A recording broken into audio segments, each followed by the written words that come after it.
हामी टिकटक टावरमा चढिएन नि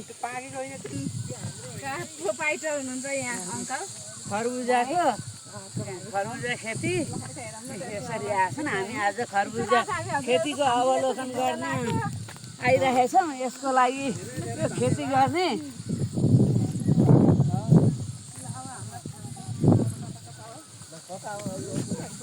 यो त्यतिखेर अडिनु हुन्न तल भएको यो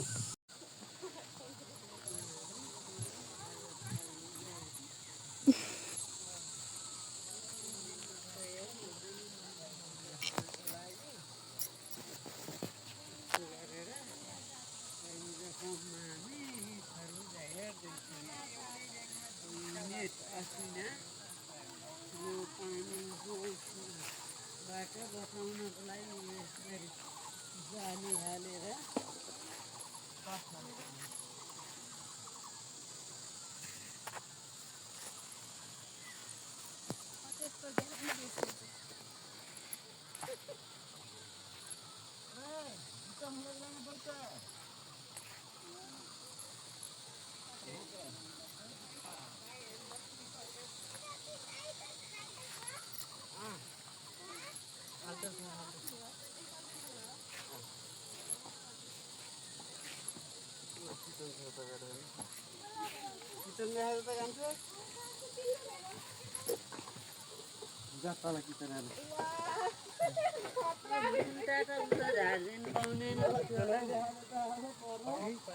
आज हामी यो ढाँडबिसी कृषि फर्ममा कस्तो रहेछ हाम्रो मामाको रोशन मामाको घर किचन हेर्न आउनु न किचन